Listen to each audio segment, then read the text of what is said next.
Hello, ladies and gentlemen. Welcome to the Robin's Nest. Once again, we're going to get into a couple things today. I want to talk about a particular article that Racer posted this morning. It kind of touches on something I talked about yesterday. I also want to talk about Kevin Grubb a little bit today as well. It came to my attention through some of the posts that there are people out there that don't know his story and what happened to him. So we'll touch on that and put that out there and show him some love. He doesn't get talked about a lot on YouTube anyways. He doesn't get talked about a lot. So we're going to fix that today. Okay, so make sure to like, subscribe, leave a comment, share with everyone far and wide. Tell them about our channel. If you want motorsports content, this is where you need to go. This channel is the shiz, as the kids would say. Well, as the kids would say in 2004. I might be stuck in the past just a little bit. Anyway, let's get into it.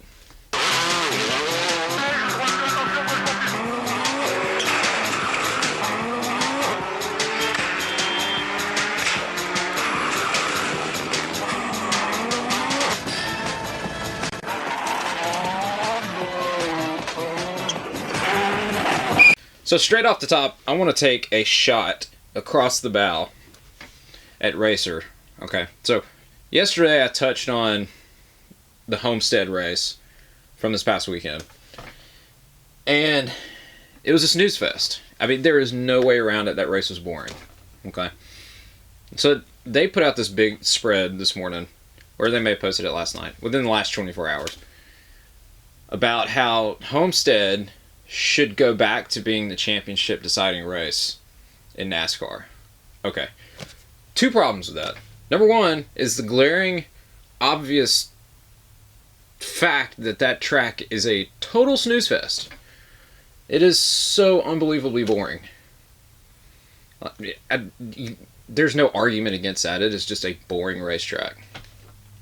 Okay.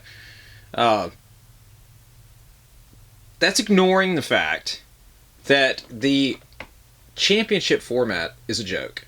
Okay? You should not have a motorsport series that comes down to a final race with 4 drivers, and whoever finishes in front of the other one wins the championship. That's nonsense. It's been nonsense since it was incorporated, and it remains so today. It is awful.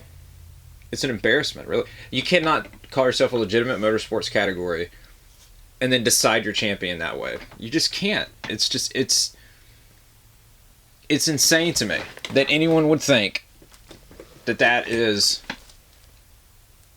an appropriate way to wrap up championship. But then the problem NASCAR has is that they've been doing it for so long now that most of the fans who have latched onto the sport nowadays, this is what they want. This is what they're accustomed to. You know, there's not many fans left who watched it prior to Brian France. Most of those fans are gone. Now, there's still some, but most of them, the overwhelming majority, they're gone. They checked out a long time ago. You know, too many gimmicks. But to stay on point, though, the track, Homestead, is terrible. It was taken... They took it away from being the championship deciding race for a reason.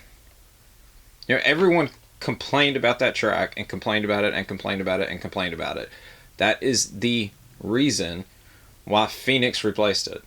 Now, it was a stupid decision to go from Homestead to Phoenix because Phoenix is just as bad, if not worse, with the current car. But there's not a good argument for it. And then what I love, too, is Racer, they opened it, I don't remember who it was that wrote it, but they opened it up with, this is not a popular decision on social media, but thank God that social media is not real life. Okay, so because people are on social media telling you that this is not a good racetrack, that means that they're not real? So, like, what if this was 2002 and we were having to send you emails instead of getting on social media? Would that mean that we're still not real because it's email? I mean, we have no way of verbally communicating with you otherwise. It's not like we can go to whatever the Racer studio is and go talk to you face to face. Can't do that. So how else are we going to communicate with you? Are we supposed to go back to, pre-social media and start sending emails? I don't think that's going to work out great, because most people nowadays are too incompetent to even understand how to operate an email because everyone's so used to using social media. And I'm not saying anything bad about anybody. I'm just saying that's a fact. Okay. So, but anyways, it's a nonsensical article that just omits basic facts, and the main fact being that it was removed from the schedule, the place that it was in the schedule, for a reason. Not just for what and giggles. It was done for a specific reason, and it's the fact that everyone was over it. But I really wish that Racer and some of these other outlets would actually, I don't know, you're arguing for a track to be the championship deciding race, but like you're omitting the fact of how foolish it sounds that you're arguing for any track to be the championship deciding race, because the format is so silly and so gimmicky. Okay, it's absolute nonsense. But anyways, I digress.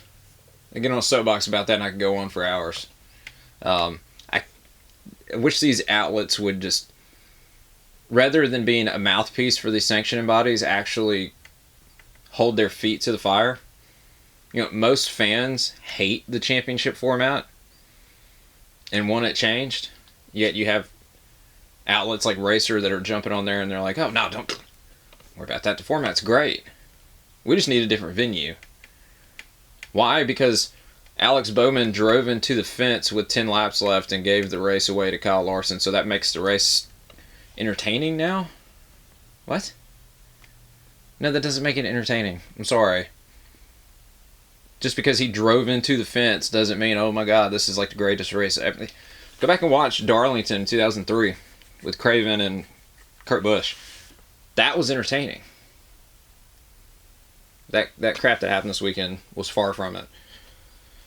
So anyways, I want to talk about Kevin Grubb a little bit. I've made some posts about Kevin over the past year or so, and it's come to my attention that a lot of people don't know, exactly what happened to him. So I'll fill you in. So Kevin started in the Busch Series in the late 90s. He was driving for his daddy's team. He was teammates with his brother Wayne. Had some good runs. The team was a family-run team, so it wasn't like some big budget deal. But regardless, he had some good runs with him and caught Bruco's eye. And so they hired him to drive the 37 Timberwolf car, which he drove either 98 or 99 until 2001. And the results were mixed. There's a lot of crashes and, just kind of mixed runs. I mean, he had some good runs, but it was just a mixed bag. And so they parted company at the end of 2001. He missed, I think, the first 2 or 3 races of 2002, and then he hooked up with Team Bristol, which was the number 54 Toys R Us Chevrolet. Which that's when I was a kid and I was watching that. I was 2002, I was 13, 14. And so that's when I really started paying attention to him, because I went to Bristol and he took that car. He was running second. Jeff Green had the best car that day. He was driving for Childress at the time. But Kevin had put himself in position through pit strategy or something like that to where he was running second, and he ran Jeff down. He had a better car and ended up throwing it away towards the end, just overdrove into one of the corners, and the car washed out from under him and he spun out. Kept going, and I think he ended up finishing like 12th or 13th. But that's when I noticed him, because that 54 car, the year prior, so 2001, Kelly Denton drove majority of the season in that car, and it was a disaster. They did not run good at all. Part of that team, Kelly Denton was never... He wasn't Jimmy Johnson, let's put it that way. So he was never really going to do anything with that car. I think Kelly's most known for... I believe it was... Maybe it was 02, maybe in 01. One of those years. And I think it was 02. anyways, at Bristol one year, he took out like 3 guys in separate accidents. Or at least that's what I remember him from. And then he had a big crash at Richmond in '01 too, where the car caught fire. But anyways, that's sidebar. But Kevin had some good runs. I know he ran top 10 at Gateway, and he had a couple other top 10s, I think at Dover. And then he towards the end of the season, he started having concussion symptoms. Or this is the official narrative anyways, is that he was having concussion symptoms. So he set out the last few races of '02. I know Jerry Nadeau and a couple other people drove that Toys R Us car in his place. And he ended up leaving the team once the season concluded. And so he signed on in '03 to drive for Carroll, which was the Dr. Pepper car. Same Dr. Pepper car that, Lyndon Amick, Ron Hornaday, and Bobby Jr. drove prior. And so it was a part-time deal, and he switched cars with his teammate, who was Lance Norrick. So it was number 26 and number 90. And so he had, he had good runs. It was a mixed bag. I know at Darlington, he had lights out the fastest car in practice, and they went into qualifying, and he spun out and crashed. And so that was kind of the story of the season in '03 was really fast cars, lots of accidents. I know at Dover, he was running really good, blew right front tire, knocked the fence down, as they say. And so it was a bad deal. And so he ended up leaving Carroll, midway through '03. And then he was lined up actually to drive for Ed Renzi in 2004. But he ended up failing a drug test and was kicked out of NASCAR. Lost that deal with Renzi. So he set '04 and '05 out completely. And came back, did the recovery deal, and came back in 2006. But part of the stipulations for him coming back was he had to submit to a random drug test whenever NASCAR asked. So it didn't matter what the situation was, he had to submit to a random drug test screening. Okay, so they go to Richmond in '06, I believe the first Richmond race, and he was driving for Mac Hill at the time, the 56 car, the same car that Regan Smith and Tim Sauter had driven previously. And he had run pretty good in that car in a couple of races leading into Richmond. I know Martinsville, he led a lot of that race, and then at Gateway he finished top 10. The best that car has ever ran. And so at Richmond, he got wrecked early.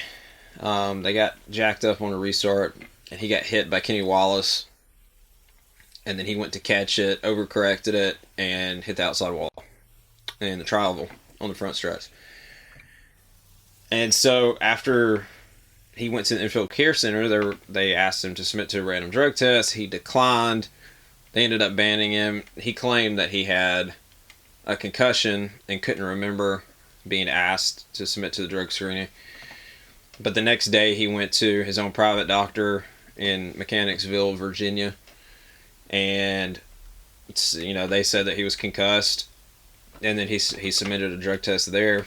But NASCAR said, "Yeah, well, we're not interested now, so see ya." It's basically what it boiled down to, and so that was it. Didn't hear anything else from him until 2009.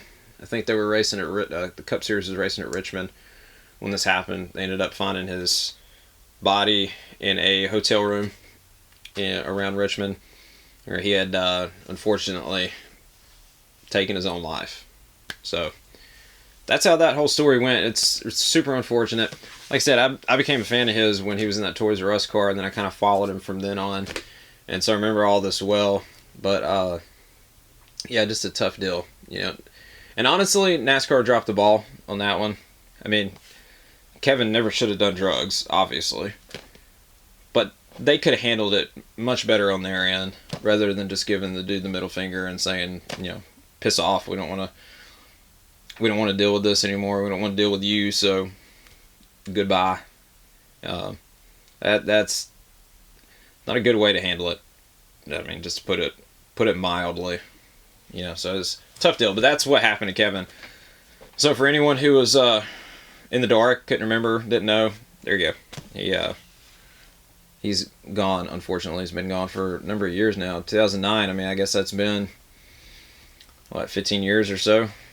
Yeah, tough deal. But it's amazing how fast time flies, isn't it?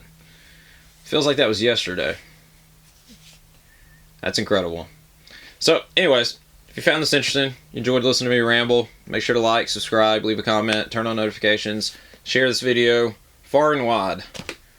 Tell everybody to come check us out. We got plenty of motorsports content. We got a ton of, backlog of videos, hours and hours and hours of motorsports content. So check it out. Make sure to follow us on TikTok and Facebook. The links are in the description. Thanks for watching. We'll see you next time. Peace. És 100 fölfele. 100 fölfele, jobb 2 tempó, 20-ra bal 2 tempó, 25-ra bal 2 tempó, 25-re bal 2 szűk, és bal 2, majd 50-re jobb 2, itt a bal 2, és 50